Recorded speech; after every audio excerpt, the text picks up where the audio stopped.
All right, guys. Today, we're going to be working on and refurbishing this 1973-74-ish era Sunn Coliseum bass amp. I recently acquired this through Mercari, the website, and got it for a great deal. To me, it's a work of beauty. For its age, it's patinaed, of course, but we're going to be really cleaning it and getting the sticker off and just making it really into what it was supposed to be in the first place. It's really dirty right now. It's ragged, rusted, and everything, and we're going to try to restore it to its former glory. When I first plugged this thing in, immediately the power just exuded straight from the speakers.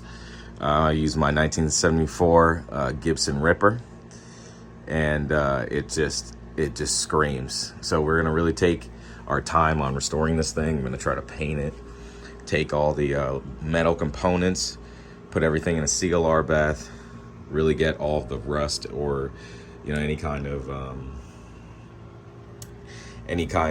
grime or anything off of it as much as I can, and really just put some elbow grease in it to make it feel special again. But this thing is totally a beast. It's absolutely perfectly preserved for it being of this age. I mean, aside from, as I said, you can see it's very grimy, a lot of rust. Still works great though. Got the ground prong. If you bought used amplifiers, usually you realize that the ground prong is missing or snapped off, so you have to replace that. But honestly, regardless of its condition, someone cared about this thing to really take care of it. So, as I said, I'm going to do my part, put some elbow grease and some time into it, and we are going to restore this baby to its former glory. The Sunn Coliseum bass was invented by Sunn to upgrade the Sunn concert bass. As its name alludes to, this amp was made to encapsulate the audience with volume inside of a Coliseum. These amps, I believe, were rated at 320 watts at 4 ohms. They were even used to coincide with the Coliseum Slave, which were able to stack on top of each other because of this weird kind of U-shaped 1/4 inch head shell that it has. These amps were super clean, super simple, and as my buddy Drew from Weekend Nachos has said, that they sound like nothing and they take pedals very well. These amps were used by James Brown Band, Earth, Wind & Fire, John Entwistle from The Who, and many other early hard rock or funk and or jazz bands. As you can see, the inside was fairly clean for a 70s amplifier.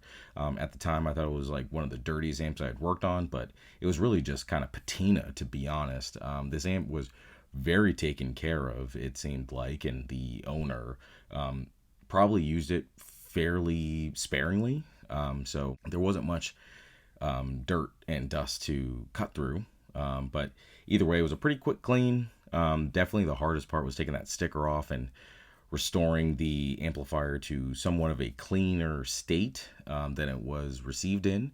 But either way, this amp was a great addition to my arsenal. As you see here, I'm doing the CLR bath. That was just a foam bath for all the components to kind of take all of any kind of dust or dirt or existing patina off of the knobs and components. And now you will see me spray these components.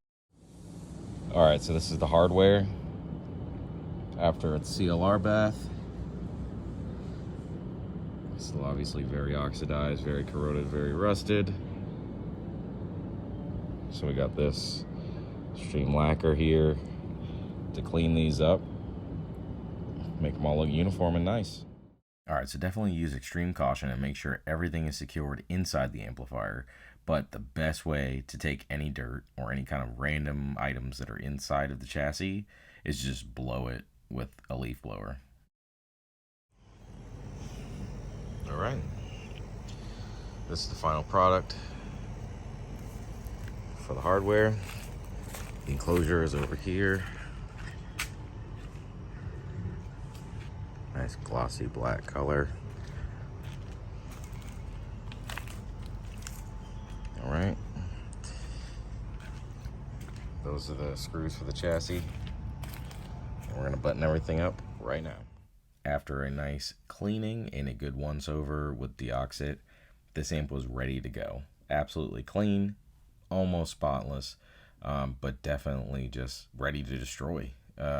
The total project ended up coming out amazing.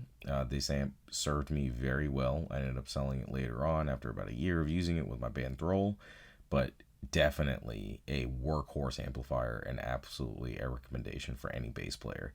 This amp will destroy any kind of audience with any kind of speakers possible. Coming up is a clip with my 1974 Gibson Ripper, an SWR 410, an Aguilar 212, and the God City Instruments Brutalist Jr. Let's see what this sounds like.